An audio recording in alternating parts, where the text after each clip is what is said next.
अस्सलामुअलैकुम, मैं हूं निमरा सुहेल। आप देख रहे हैं अलग न्यूज़। तारिक मतीन हमारे साथ हैं।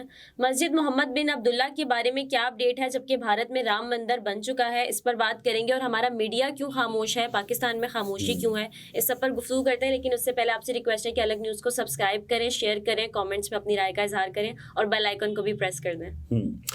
देखिए, बड़ा सीरियस मौजूद है राम मंदिर। जो हमारे यहाँ लोग इसकी हिस्ट्री जानते हैं, कुछ मुझ जैसे लोग, आपकी तो पैदाइश से भी 1992 में जब ये शहीद की गई, तो ये कुछ 7-8 साल पहले का वाक़या है। तो मुझ जैसे लोग जो कुछ जानते हैं, और फिर आप लोगों को भी पढ़ना चाहिए, इसके बारे में जानना चाहिए। तो और फिर हमें ये भी, क्योंकि जो बाकी की हिस्ट्री है मेरी भी पैदाइश से पहले की ना, तो इसलिए पता होना चाहिए। और अगर नहीं पता तो हमें इस पर बात करनी चाहिए, इसलिए हम इस पर बात भी कर रहे हैं। तो बाबरी मस्जिद जो है वो मुगल दौर से चली आ रही थी। सही। हिंदुस्तान पर मुगल शहंशाह हुकूमत करते थे, ये तब से चली आ रही थी, आसान तरीन लफ्ज़ों में। ठीक है।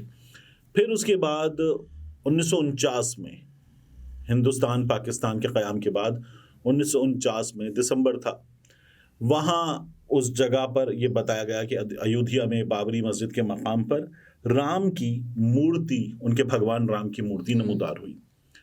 और ये कहा गया कि नहीं, ये जो जगह है ये राम मंदिर थी। एक झगड़ा शुरू हो गया।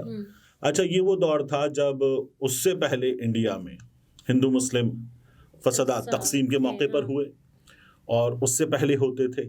और मुसलमान जो हैं वो उस सरजमीन पर अब भी जिस तरह की ज़िंदगी गुजार रहे हैं, नरेंद्र मोदी के राज में, जब नरेंद्र मोदी जो है गुजरात का कसाब कातिल, वहाँ पर कातिल है, बुचर ऑफ गुजरात उसको कहते हैं, अमान आजाद नहीं है। तो वो नरेंद्र मोदी जो है उसी की जमात के हिंदू बलवाइयों ने ये किया था बाबरी मस्जिद के साथ। ठीक है। तो वहां पर पहले भी क्या हो रहा था, हमने पाकिस्तान क्यों बनाया था, दो कौमी नजरिया था। हमारा ये कहना था कि हम एक ऐसा मुल्क चाहते हैं जहां पर हम इस्लाम के उसूलों के मुताबिक अपनी जिंदगी बसर कर सकें, और इंडिया में ये नहीं हो रहा। वो तो फसाद कराने के लिए करते ये थे कि बकरा, गाय का गोश्त का टुकड़ा, ये सब डाल दिया मंदिर में कि तुम लोगों ने किया है। उसके अलावा नजिस जानवर का खून, उसका सर का कटा हुआ हिस्सा, कोई चीज वो डाल दी मस्जिद में, लड़ाई झगड़े होते और ये हरकतें वो शुरू से करते आए हैं। तो देखिए, उनकी भी शिकायतें हैं ना कि हमारे यहाँ से भी लोग करते थे। अच्छा, लेकिन इंडिया में काफी बुरे हालात थे। उन हालात में ये पता चला कि नहीं जी, उन लोगों ने दावा किया कि यहाँ पे राम मंदिर था 1949 में। और उसके बाद एक लीगल बैटल बरस हा बरस से चली आ रही है उनकी अदालतों में। उन लोगों ने, देखिए, लीगल बैटल थी, मस्जिद मौजूद थी, मंदिर होने का दावा था, मस्जिद मौजूद थी और सदियों से मौजूद थी। और ये दावा तो नहीं आसान पता बात सच्चा है झूठा है। आसान बात यह है कि प्रॉपर्टी के तनाजे में, ये प्रॉपर्टी का तनाजा है, प्रॉपर्टी के तनाजे में सबसे पहले चीज देखी जाती है, कब्जा किसके पास है। तो कब्जा तो मुसलमानों के पास था। मस्जिद थी जो बरस से बनी हुई थी, सदियों से बनी हुई थी, तो मुसलमानों के पास थी।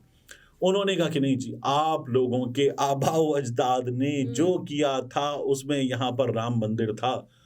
और ये केस चल रहा था। 1992 में हिंदू बलवाइयों ने मस्जिद शहीद कर दी। सही। फिर ये मामला और चला अदालत में। अदालत ने फैसला दिया कि इस मकाम पर जो जहां पर बाबरी मस्जिद थी, अब दोनों चीजें बनेंगी, राम मंदिर भी बनेगा और मस्जिद भी बनेगी, साथ साथ बनेगी। ठीक है। और उन्होंने जब ये फैसला दिया तो वो बलवाई जिन्होंने मस्जिद शहीद की थी, ठीक है, चलें, वो तो एक डिस्प्यूट, अदालत ने अपने तय जैसा तैसा फैसला किया, कर दिया। लेकिन जिन लोगों ने मस्जिद शहीद की थी, उन्होंने तो क्राइम किया था, उन सबको बरी कर दिया गया था। सही। ठीक है। तो ये हमारे सामने की चीज है, ये हो गया। अब यहाँ नरेंद्र मोदी ने इफ्तिताह कर दिया मंदिर का। इस मंदिर के लिए भारत के तकरीबन कोई 130 बिलियन भारतीय रुपए वो जमा हुए। ठीक है। और इंडिया में उसको नरेंद्र मोदी की अपील पर हिंदुओं ने उसको क्राउड फंडिंग समझ लें, मुख्तलिफ सेगमेंट्स ऑफ सोसाइटी के लोगों ने उसमें कंट्रीब्यूट किया और ये पैसे जमा किए गए। तो 130 बिलियन रुपए डाल के उन्होंने ये मंदिर बना दिया, मंदिर का इफ्तिताह हो गया। अब जो मुसलमानों की तंजीम है वो मस्जिद मोहम्मद बिन अब्दुल्ला सल्लल्लाहु अलैहि वसल्लम रहमतुल्लिल आलमीन, तो वो मस्जिद बनाना चाहते हैं यहीं पर, जो उनको जगह अदालत की तरफ से मिली है। उस मस्जिद के बनाने में सबसे पहला हर्डल है फाइनेंसिंग। मुसलमान क्राउड फंडिंग का इरादा रखते हैं और मुसलमानों के पास फाइनेंसेस नहीं है। इंडिया में जिस तरह के हालात में मुसलमान रहते हैं, जाहिर है कि उनके लिए बहुत मुश्किल है, इतना मुश्किल अच्छा खासा अमाउंट जो है जमा करना। इंडिया में जो नोटेबल मुस्लिम शख्सियात हैं, क्या वो इसमें हिस्सा डाल सकती हैं? मैं तो नहीं समझता कि नरेंद्र मोदी के इंडिया में, हिंदुत्व वाले इंडिया में वो ये काम कर सकते हैं। बहुत मुसीबत होगी।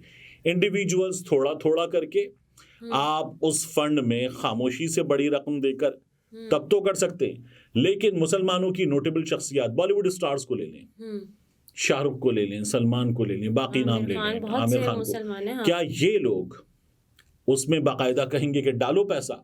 अक्षय कुमार आ जाता है, बाकायदा ऐलान करें, अक्षय कुमार आ जाएगा, टाइगर श्रॉफ आ जाएगा, वो एक करली बालों वाली उनकी एक्ट्रेस है जो बहुत ज्यादा जहर उगलती है, कंगना, उसके नाम का मुझे दूसरा सब बोलने में प्रॉब्लम होती है, रनौट या रनावत या जो भी है, तो वो बोलती है। तो ये लोग अपने भगवान के लिए, मंदिर के लिए ये लोग बोलेंगे और ये करते हैं। क्या कहा जा रहा है ना, हमारे यहाँ तो मोहम्मद शामी को हमने देखा था मैच में, एक अचीवमेंट के बाद सजदा करते करते वो बेचारा रुक गया था। वो जब मैच ही था ना, जब बुरा परफॉर्म कर गया था तो मुसलमान, पाकिस्तानी एजेंट, ये सब कुछ उसके साथ हुआ था। तो पाकिस्तानी वहां पर जो इंडियन मुसलमान है वो तो बेचारे शायद खुल के ही काम नहीं कर सकते, खामोशी से कर देंगे तो कर दें। एक अच्छी फंडिंग की अमाउंट चाहिए। मुसलमान जो है वो उस मस्जिद को बहुत बेहतर अंदाज में बनाने और चलाने का इरादा रखते हैं। उसमें 500 बेड का एक हॉस्पिटल भी बनाने का इरादा रखते हैं। बहुत अच्छी बात है कि मस्जिद के साथ ये इनिशिएटिव, क्योंकि मस्जिद का कॉन्सेप्ट इस्लाम में, मस्जिद 5 वक्त नमाज पढ़ने की जगह वाला नहीं है। मस्जिद का कॉन्सेप्ट है कम्युनिटी सेंटर का, जहां पर मुसाफिर ठहराए जा सके, जहां पर भूखों को खाना खिलाया जा सके, जहां पर बीमारों का इलाज हो सके, जहां पर महरूमों की मदद हो सके। मस्जिद रहमतुल्लाह अलैहि इस्लामाबाद में कम्युनिटी सेंटर का काम कर रही है और मसाजिद ये काम दुनिया भर में बड़ी मसाजिद करती हैं, तो ये काम हो सकता है वहाँ से। लाहौर में कैवलरी ग्राउंड में, जहाँ पर सलमान तासीर भी उसके नज़दीक ही रहते थे, उस जगह एक मस्जिद है, खालिद मस्जिद, तो उन्होंने मस्जिद के साथ एक बड़ा अच्छा सा क्लिनिक बनाया हुआ है। वहाँ पर स्पेशलिस्ट डॉक्टर्स वगैरह आकर बैठते हैं, इलाज करते हैं, और वो उसके अलावा दीगर जो महरूमीन हैं वो अगर कोई आकर बताता है अपना मसला तो उसकी मदद भी करते हैं। खालिद मस्जिद बड़ा अच्छा काम, बहुत अच्छी बात है और ये बहुत ज़रूरी है। तो मस्जिद को ही काम करना चाहिए, तो वो एक ऐसी मस्जिद वहाँ पर बनाने का इरादा रखते हैं। अब तो भारत में ये भी कहा जा रहा है कि मोदी, अब आ जाइए इसके दूसरे हिस्से की तरफ। दूसरा हिस्सा ये कि पाकिस्तान में क्या हुआ है। हमारे दफ्तर खारिजा ने इस पर मुजम्मत तो कर दिया है वैसे, एक अदद स्टेटमेंट जारी किया कि ये जो मंदिर बना है ये भारत की जमहूरियत के चेहरे पर एक बदनुमा दाग है, और ये जिस तरह से किया गया वहाँ की अदालत की जानिब से पाकिस्तान के दफ्तर खारिजा ने एक तगड़े स्टेटमेंट के साथ इसकी मुजम्मत की है। लेकिन रियासत पाकिस्तान का ये मैसेज क्या आपने मीडिया पे देखा? नहीं, मीडिया पर किसी को बात करते हुए नहीं देखा, ये मैसेज मीडिया पर नहीं चलाया गया, किसी सहाफ़ी ने गुफ्तगू नहीं की। क्या आपने इस मैसेज को अखबारात में नुमायां जगह पर देखा? बिल्कुल नहीं। क्या आपने सोशल मीडिया पर इस पर एक गम गुस्से की कैफियत में मुब्तला लोगों को देखा? नहीं। देखिए ये काम कैसे होता है, हमेशा जब भी होता है, हमने 20 बरस इन्हीं न्यूज़ रूम्स में काम किया है, तो होता यह कि कोई भी इशू बनाना हो तो फिर रियासत और स्पेशली उसमें एस्टैब्लिशमेंट का एक अच्छा हिस्सा होता है, जब भारत का मामला हो तो बाकायदा तौर पर उसको कहा जाता है कि आप ये कीजिए, इसको चलाइए, इसको उठाइए, और उसमें फिर खुद के इन लोगों से इस सिलसिले में बात की जा सकती है, और वो लोग बाकायदा तौर पर इस पर इसकी मजम्मत करते हैं, इस पर बात करते हैं, इसको इशू बनाते हैं, हाईलाइट किया जाता है, इसको इशू बनाते हैं, इशू बनाते हैं, लोगों को एजुकेट करते हैं। ये काम होता है और ये बड़ा प्लान्ड अंदाज में किया जाता है, करना चाहिए, लेकिन नहीं किया गया। बहुत अफसोसनाक है कि नहीं किया गया, करना चाहिए था, हर सूरत में करना चाहिए था, लेकिन नहीं किया गया। अगर मैं कौमी सियासतदानों की बात करूं, कौमी सियासी क़यादत की बात करूं, तो मियां नवाज शरीफ साहब पाकिस्तान वापस आए हैं। मियां नवाज शरीफ साहब को इस सिलसिले में बात करनी चाहिए थी, मैंने उनका कोई ट्वीट नहीं देखा।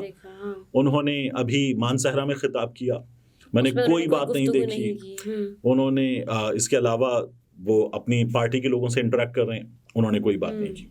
मरियम नवाज शरीफ साहिबा ने इस पर कोई बात नहीं की। शहबाज शरीफ साहब कल तमाम दिन लाहौर की सड़कों पर अपने हल्के में थे, उन्होंने इस पर कोई बात नहीं की। इस पर बात करनी चाहिए थी। पाकिस्तान तहरीक इंसाफ के कायद बानी चेयरमैन इमरान खान साहब, वो तो जेल में, ठीक है। उनका कोई पुराना स्टेटमेंट वो पाकिस्तान तहरीक इंसाफ सामने ला सकती है, एक काम ट्विटर पे। दूसरा, पाकिस्तान तहरीक इंसाफ को बतौर पार्टी इस पर रिएक्शन देना चाहिए था, नहीं दिया। बिलावल भुट्टो जरदारी को इस पर रिएक्शन देना चाहिए था, नहीं दिया। मियां नवाज शरीफ साहब की मैं स्पेशली बात करूंगा, उनके लिए तो इस वक्त बहारो फूल बरसाओ मेरा महबूब आया है वाला सीन चल रहा है, उनको तो जरूर बात करनी चाहिए की तैयारी कर रहे हैं। लेकिन मियां साहब जो चुप रह रहे हैं ना इस मामले पर, तो ज्यादा सवालात इसलिए उठते हैं कि मियां साहब जो हैं उनको कश्मीर का मामला हो, भारत का मामला हो, मोदी का मामला हो, हमेशा तनकीद का निशाना बनाया जाता है कि चुप रहते हैं। कोई वजह है उसकी? देखिए ना, जब नरेंद्र मोदी के हलफ उठाने के मौके पर बतौर मेहमान मियां नवाज शरीफ गए, तो ये पहला मौका था कि दफ्तर खारजा ने और हमारे नई दिल्ली में हाई कमीशन ने, क्योंकि हम कश्मीरी रहनुमाओं को बुलाते थे, कश्मीरी रहनुमाओं से वहाँ पर मुलाकात होती थी। अब कश्मीरी क़यादत तैयार थी कि वज़ीर आज़म आए हैं तो ये होगा। मियां साहब ने नहीं की ये मुलाकात कश्मीरी रहनुमाओं से, हुर्रियत क़यादत से मियां साहब ने मुलाकात नहीं की। मियां साहब की वहाँ खुफिया तौर पर सजन जंदाल से एक मुलाकात हुई थी, इसका बड़ा शोर मचा था। फिर मियां साहब जो हैं वो ऊफा डिक्लेरेशन हुआ था और उसमें मियां साहब ने कश्मीर की बात नहीं की थी, इस पर बड़ा शोर मचा था। तो मियां साहब जो हैं उन्होंने एक खामोशी, एक ऐसी खामोशी जिस पर बड़ा सवाल उठता है कि ये क्या किया है। मोदी के मामले में मोदी उनके घर भी आया था और मोदी से उनके ताल्लुकात के हवाले से बड़ी बात होती कि मियां साहब की कश्मीर पॉलिसी कुछ मुख्तलिफ थी। इमरान खान साहब होते तो क्या होता, अब ये बहस हो रही है।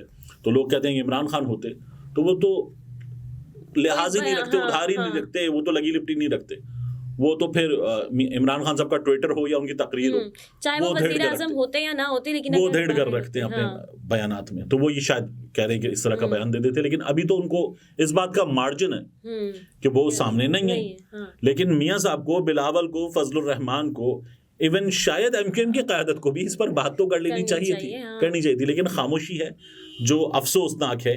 ये जब बात करेंगे तो जाहिर है कि इससे इनके सपोर्टर्स को, बाकी ओपोनेंट्स को, सबको इस इशू पर बात करने का मौका मिलेगा, वो इस पर बात करेंगे।